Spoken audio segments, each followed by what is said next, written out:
ಕಾನೂನುಬದ್ಧವಾಗಿ ಕಾನೂನಾತ್ಮಕವಾಗಿ ನಾವು ಇದನ್ನು ಜಯಿಸ್ತೇವೆ ಅಂತ ದಿಟ್ಟ ನಿರ್ಧಾರವನ್ನು ಮಾಡ್ತಾ ಇದ್ದಂತಹ ಸೌಜನ್ಯ ಹೋರಾಟಗಾರರು ಒಂದು ಕಡೆ ಆಗಿದ್ದರೆ, ನಿಮಗೆ ಆನೆ ಬಲ ತುಂಬ್ತೀವಿ ಅಂತ ನಮಗೆ ಕೆಲವೊಂದು ಪ್ರಕರಣಗಳು ನಮಗೆ ಅನುಭವಗಳು ಇದೆ ಅಂತ ಬಂದಂತಹ ಇಬ್ಬರು ವ್ಯಕ್ತಿಗಳನ್ನು ಜೊತೆ ಸೇರಿಸ್ಕೊಂಡ್ರು. ಅಂದರೆ ಭೀಮನಿಗೆ ಸಪೋರ್ಟ್ ಮಾಡೋದು ತಪ್ಪು, ಖಂಡಿತ ಯಾರೂ ತಪ್ಪು ಅಂತ ಹೇಳೋದಕ್ಕೆ ಸಾಧ್ಯ ಇಲ್ಲ. ನೋಡಿ, ಯಾರೋ ಒಬ್ಬ ಸಂತ್ರಸ್ತ ಅಥವಾ ಸಂತ್ರಸ್ತರನ್ನು ಸಪೋರ್ಟ್ ಮಾಡಿಕೊಂಡು ಬರ್ತೇನೆ ಅಂತ ಹೇಳುವಾಗ ಆಬ್ವಿಯಸ್ಲಿ ಹೋರಾಟ ಅದು ಇದು ಅಂತ ಇರುವಾಗ ಅವರಿಗೆ ಸಪೋರ್ಟ್ ಮಾಡುವಂತಹ ಜನಗಳು ಖಂಡಿತವಾಗಿಯೂ ಇರ್ತಾರೆ.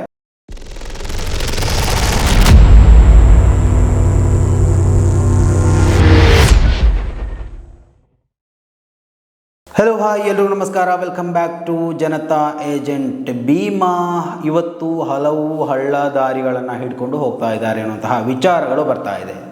ನೀವೆಲ್ಲ ನೋಡಿರ್ತೀರ, ಮಾಧ್ಯಮಗಳಲ್ಲಿರ್ಬೋದು ಅಥವಾ ಸಾಮಾಜಿಕ ಜಾಲತಾಣಗಳಲ್ಲಿರ್ಬೋದು, ಭೀಮನ ಇನ್ವೆಸ್ಟಿಗೇಷನ್ ಯಾವ ರೀತಿಯಲ್ಲಿ ಮುಂದೆ ಸಾಗ್ತಾ ಇದೆ. ಮೊದಲನೇದಾಗಿ ವೆರಿ ಶಾಕಿಂಗ್ ನ್ಯೂಸ್ ಅಂತಲೇ ಹೇಳ್ಬೋದು. ಜಯಂತ್ ಟಿ ಅವರ ಬೆಂಗಳೂರಿನ ನಿವಾಸದ ಆ ಒಂದು ಮೇಲೆ ಅಧಿಕಾರಿಗಳ ದಾಳಿ ಆಗಿರುವಂಥದ್ದು. ಅಂದರೆ ಭೀಮಾ ಎನ್ನುವಂತಹ ವ್ಯಕ್ತಿ ಬರೀ ಆ ಒಂದು ವಕೀಲರ ಜೊತೆಗೆ ಬಂದದ್ದಲ್ಲ, ಆತನ ಜೊತೆಗೆ 6 ತಿಂಗಳ ಹಿಂದೆ ನಿಕಟವಾಗಿ ಇವರಿಗೆ ಜಯಂತ್ ಟಿ ಅವರಿಗೆ ಬಂಧಗಳು ಇವೆ ಎನ್ನುವಂತಹ ಒಂದು ಸ್ಫೋಟಕ ಮಾಹಿತಿ ಹೊರಗಡೆ ಬಂದಿತ್ತು. ಜಯಂತ್ ಟಿ ಅವರು ಕೂಡ ಈ ಒಂದು ವಿಚಾರದಲ್ಲಿ ಸ್ಪಷ್ಟೀಕರಣ ಕೊಟ್ಟಿದ್ದರು. ಅಂದರೆ ಹಲವು ಬಾರಿ ನಮ್ಮನ್ನು ಭೇಟಿಯಾಗಿದ್ದ, ಇಂತಹ ವಿಚಾರಗಳು ಧರ್ಮಸ್ಥಳದಲ್ಲಿ ಈ ರೀತಿಯೆಲ್ಲ ಆಗಿದೆ, ನಾನು ಸಾಕ್ಷಿ ಹೇಳಲಿಕ್ಕೆ ರೆಡಿ ಇದ್ದೇನೆ ಅನ್ನುವಂತಹ ವಿಚಾರಗಳು ಅವರು ಹೇಳಿಕೊಂಡು ಬರುವಾಗ ಅವರಿಗೆ ನಾನು ಸಂರಕ್ಷಣೆಯನ್ನು ಕೊಟ್ಟಿದ್ದು ನಿಜ.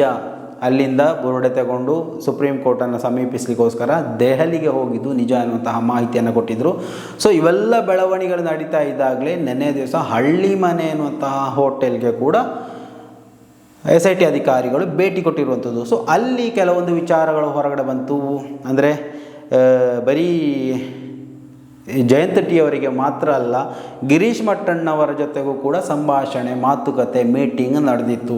ಹಳ್ಳಿಮನೆ ಹೋಟೆಲ್ನಲ್ಲಿ ರೂಮನ್ನು ತಗೊಂಡಿದ್ದರು, ತಿಂಗಳುಗಳ ಕಾಲ ಅಲ್ಲಿ ಉಳ್ಕೊಂಡಿದ್ರು. ಅವರಿಗೆ ಯಾರು ಫಂಡಿಂಗ್ ಮಾಡಿದರು ಎನ್ನುವಂತಹ ವಿಚಾರದ ಬಗ್ಗೆ ಕೂಡ ನೆನ್ನೆ ಚರ್ಚೆ ಮಾಡಲಾಗ್ತಾ ಇತ್ತು.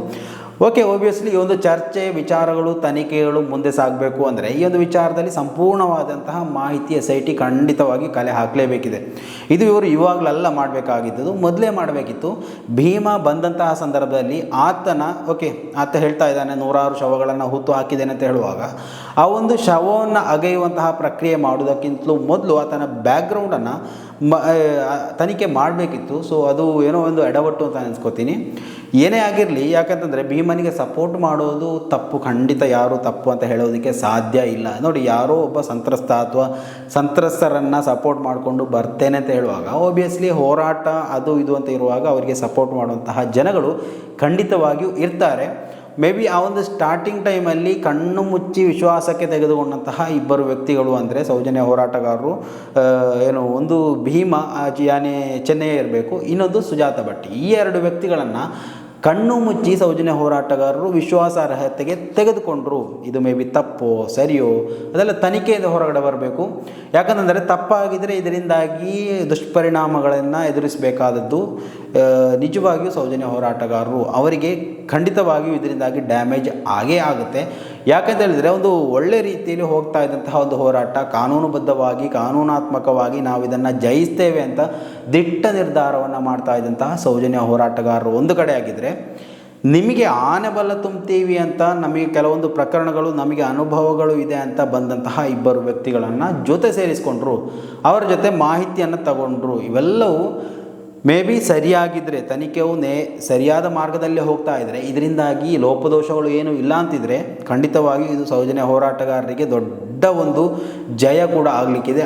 ಅದೇ ಟೈಮಲ್ಲಿ ಈ ಒಂದು ವಿಚಾರ ಸುಳ್ಳು ಹೇಳಿಕೊಂಡು ಅಥವಾ ಯಾರಾದರೂ ಇವರ ಕಡೆಗೆ ಬಿಟ್ಟು ಕಳುಹಿಸಿದಂತಹ ವ್ಯಕ್ತಿ ಚೆನ್ನಯ್ಯ ಅಥವಾ ಸುಜಾತ ಭಟ್ ಆಗಿದ್ದರೆ ಖಂಡಿತವಾಗಿಯೂ ಇದರ ದುಷ್ಪರಿಣಾಮಗಳು ಬೀರುತ್ತವೆ. ಅದು ನಾವು ಇವಾಗ ನೋಡ್ತಾ ಇರುವಂತಹ ವಿಚಾರಗಳಿಂದ ಸ್ಪಷ್ಟವಾಗ್ತಾ ಇದೆ. ಸೊ ಭೀಮನ ವಿಚಾರಗಳು ಕೂಡ ನಾವು ಹಾಕುವಂಥ ಸಂದರ್ಭದಲ್ಲಿ ಕಮೆಂಟ್ ಬಾಕ್ಸ್ಗಳಲ್ಲಿ ಈ ಮೊದಲು SIT ಅಧಿಕಾರಕ್ಕೆ ತನಿಖೆಗೆ ಏನು ಬರ್ತಾ ಇತ್ತು ಆವಾಗಲೇ ಕೆಲವೊಂದು ಕಮೆಂಟ್ ಬಾಕ್ಸ್ಗಳಲ್ಲಿ ವಿಚಾರಗಳನ್ನು ನೋಡಲಿಕ್ಕೆ ಸಾಧ್ಯ ಆಗ್ತಾ ಇತ್ತು. ಅಂದರೆ ಭೀಮನನ್ನು 100% ನಂಬೇಡಿ, ಮೇ ಬಿ ಏನು ಆರೋಪಿಗಳಿರ್ತಾರೆ ಅವರು ಎಲ್ಲ ಪ್ರಕರಣವನ್ನು ಹೇಗಾದರೂ ಮಣ್ಣು ಮಾಡುವ ಅಂತ ಭೀಮನನ್ನು ಕಳಿಸಿರ್ಬೋದು ಅನ್ನೋಂತಹ ಸ್ಫೋಟಕ ಕಮೆಂಟ್ಗಳು ಬರ್ತಾಯಿತ್ತು. ಅದನ್ನು ಯಾರು ಗಮನಿಸೇ ಇರಲಿಲ್ಲ, ಯಾಕಂತಂದರೆ ಅಷ್ಟೊಂದು ವ್ಯಾಲ್ಯೂಯೇಬಲ್ ಆಗಿರಲಿಲ್ಲ ಆ ಒಂದು ಸಂದರ್ಭದಲ್ಲಿ. ಭೀಮ ಅನ್ನುವಂತಹ ವ್ಯಕ್ತಿಗಿಂತ ದೊಡ್ಡ ವ್ಯಾಲ್ಯೂ ಅದಕ್ಕೆ ಕಲ್ಪಿಸಬೇಕಾದಂತಹ ಅವಶ್ಯಕತೆ ಇರಲಿಲ್ಲ. ಆದರೆ ಇವತ್ತು ನಾವು ವಿಚಾರಗಳನ್ನೆಲ್ಲ ಒಂದು ಸರಪಳಿ ಥರ ನೋಡುವಾಗ ಆ ಒಂದು ಕಮೆಂಟ್ಗಳಿಗೆ ಏನು ಚಿನ್ನದಷ್ಟು ಬೆಲೆ ಬಾಳುವಂತಹ ಕಮೆಂಟ್ಗಳಾಗಿತ್ತು. ಯಾಕಂತಂದರೆ ಆ ಒಂದು ವಿಚಾರದಲ್ಲೂ ಕೂಡ ಹೋರಾಟಗಾರರಾಗಿರಲಿ, ತನಿಖಾಧಿಕಾರಿ ಆಗಿರಲಿ, ಬ್ಯಾಕ್ಗ್ರೌಂಡನ್ನು ಪರಿಶೋಧನೆ ಮಾಡಬೇಕಿತ್ತು. ಹೇಳ್ತಾ ಇರೋದೆಲ್ಲ ನಿಜಾನ, ಮಾತಿನಿಂದ ಅಷ್ಟೊಂದು ವಿಶ್ವಾಸಾರ್ಹತೆಗೆ ತೆಗೆದುಕೊಳ್ಬಾರ್ದಿತ್ತು ಎನ್ನುವಂತಹ ವಿಚಾರಗಳು ಇವತ್ತು ಹೊರಗಡೆ ಬರ್ತಾ ಇರುವಂಥದ್ದು. ಸೊ ಅದು ನಿಜಾನೇ. ಯಾಕಂತಂದರೆ ಭೀಮ ಅನ್ನುವಂತಹ ವ್ಯಕ್ತಿ, ಸುಜಾತ ಅನ್ನುವಂತಹ ವ್ಯಕ್ತಿ, ಅವರ ಹಿಸ್ಟ್ರಿ, ಆ ಒಂದು ಕಥೆಗಳು ಅವೆಲ್ಲವೂ ಒಂದು ಸಿನಿಮಾ ಸ್ಟೋರಿಗಿಂತಲೂ ದೊಡ್ಡ ಮಟ್ಟದ್ದು. ಸೊ ಒಬ್ವಿಯಸ್ಲಿ ಈ ಒಂದು ವಿಚಾರಗಳು ಬರುವಾಗ ಇದು ಸೌಜನ್ಯ ಹೋರಾಟಕ್ಕೆ ಸಪೋರ್ಟ್ ಆಗೇ ಆಗುತ್ತೆ ಅಂತ ತಿಳ್ಕೊಂಡವರು ಇರ್ತಾರೆ. ಸೊ ಅದರಿಂದಾಗಿ ಅವರನ್ನು ಜೊತೆ ಸೇರಿಸಿಕೊಂಡು ಅವರನ್ನು ಕರ್ಕೊಂಡು ಆ ಕಡೆ ಈ ಕಡೆ ಹೋಗಿ ಏನು ಈ ಒಂದು ತನಿಖೆ ಬೇಕಾದಂತಹ ಸಾಕ್ಷಿಗಳನ್ನು ಅವರಿಂದ ಕಲೆ ಹಾಕುವಂತಹ ಪ್ರಯತ್ನವನ್ನು ಮಾಡಿದ್ದಾರೆ. ಸೊ ಅದರಿಂದಾಗಿ ಇವಾಗ ಕಾನೂನು ಯಾವ ರೀತಿಯಲ್ಲಿ ಇವರ ಎದುರು ಬೀಳುತ್ತೆ ಅನ್ನೋದನ್ನು ನಾವಿವತ್ತು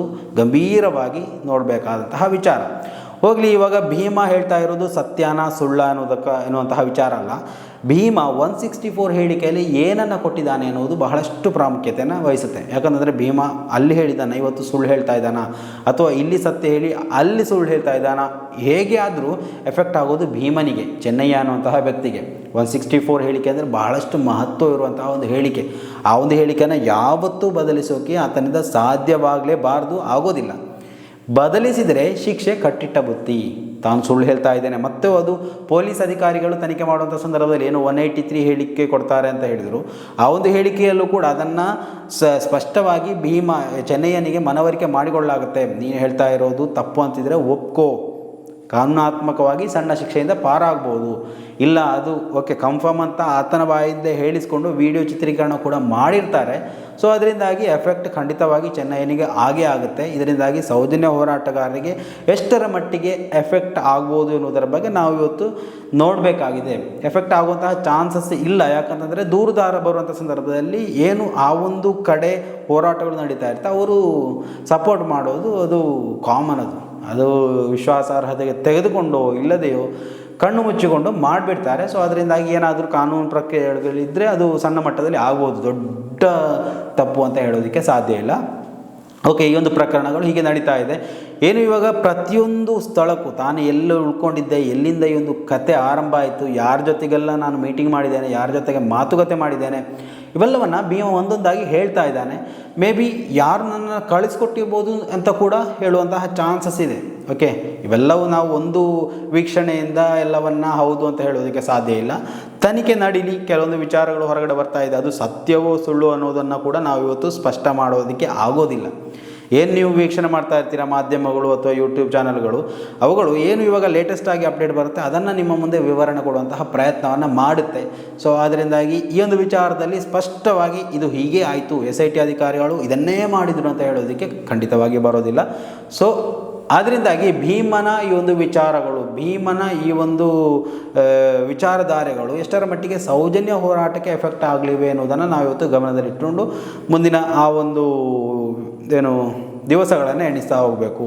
ಅಂದರೆ ಇದು ಸೌಜನ್ಯ ಹೋರಾಟಕ್ಕೆ ಮಾರಕವ ಪೂರಕವ ಅನ್ನೋದನ್ನು ನಾವಿವತ್ತು ನೋಡಬೇಕು. ಅಂದರೆ ಈ ಒಂದೆಲ್ಲ ಪ್ರಕರಣವನ್ನು ಇಲ್ಲಿಂದ ತೊಳೆದು ಹಾಕಿ ಏನೂ ಹೋರಾಟಗಾರರ ಮೇಲೆ ತಪ್ಪು ಕಲ್ಪನೆಯನ್ನು ಮೂಡಿಸುವಂತಹ ಕೆಲವೊಂದು ಪ್ರಕ್ರಿಯೆಗಳು ನಡೀತಾ ಇದೆ. ಅದಕ್ಕೆ ಮಾಧ್ಯಮಗಳು ಕೂಡ ಕೆಲವೊಂದು ಸಾಥ್ ಕೊಡ್ತಾ ಇದೆ. ಕೆಲವೊಂದು ಯೂಟ್ಯೂಬರ್ಗಳ ಉದ್ಭವ ಕೂಡ ಇವಾಗ ಆಗ್ತಾ ಇದೆ. ಜನರನ್ನು ಕನ್ವಿನ್ಸ್ ಮಾಡೋದಕ್ಕೆ ಕೆಲವರನ್ನು ಬಿಡ್ತಾ ಇದ್ದಾರೆ. ಸೊ ಎಲ್ಲವೂ ನಡೀಲಿ. ಜನರು ಬುದ್ಧಿವಂತರು, ಜನರಿಗೆ ವಿಚಾರಧಾರೆಗಳು ಗೊತ್ತಿವೆ, ಜನರಿಗೆ ಎಜುಕೇಷನ್ ಇದೆ. ಸೊ ಯಾವುದು ಸರಿ ಯಾವುದು ತಪ್ಪು ಅನ್ನೋದನ್ನು ನಿಮ್ಮ ದೃಷ್ಟಿಯಿಂದಲೇ ನೋಡಿಕೊಂಡು ಯಾರೋ ಹೇಳೋದನ್ನು ಕೇಳಿ ಅದೇ ಸತ್ಯ ಅಂತ ತಿಳ್ಕೊಬೇಡಿ. ಏನು ಸತ್ಯಗಳು ನಡೀತೆ ಆ ಒಂದು ಸತ್ಯಾಂಶಗಳನ್ನು ನಾವು ನಮ್ಮಲ್ಲಿ ಉಳಿಸ್ಕೊಳ್ಳೋಣ. ಏನು ಸತ್ಯಗಳು ಇಲ್ವೋ, ಸುಳ್ಳುಗಳಿರುತ್ತೋ ಅವುಗಳನ್ನು ತೊಡೆದು ಹಾಕುವಂತಹ ಪ್ರಯತ್ನವನ್ನು ಖಂಡಿತವಾಗಿ ಮಾಡಬೇಕು. ಅದು ಯಾರೇ ಆಗಿರಲಿ, ಅದು ಪರ ವಿರೋಧ ಯಾರು ಮಾಡ್ತಾಯಿದ್ರು ಅವರ ಸುಳ್ಳುಗಳು ನಾಶ ಆಗಿ ಹೋಗಲಿ, ಸತ್ಯಗಳು ಮಾತ್ರ ಉಳಿಲಿ ಅಂತ ನಾನು ಹೇಳ್ತೇನೆ. ದಯವಿಟ್ಟು ವೀಕ್ಷಕರೇ, ನಿಮ್ಮ ಅಭಿಪ್ರಾಯಗಳನ್ನು ದಯವಿಟ್ಟು ಕಮೆಂಟ್ ಮಾಡಿ. ಮುಂದಿನ ಮಾಹಿತಿಯೊಂದಿಗೆ ಮತ್ತೆ ಭೇಟಿಯಾಗೋಣ. ಅಲ್ಲಿವರೆಗೂ ನಮಸ್ಕಾರ.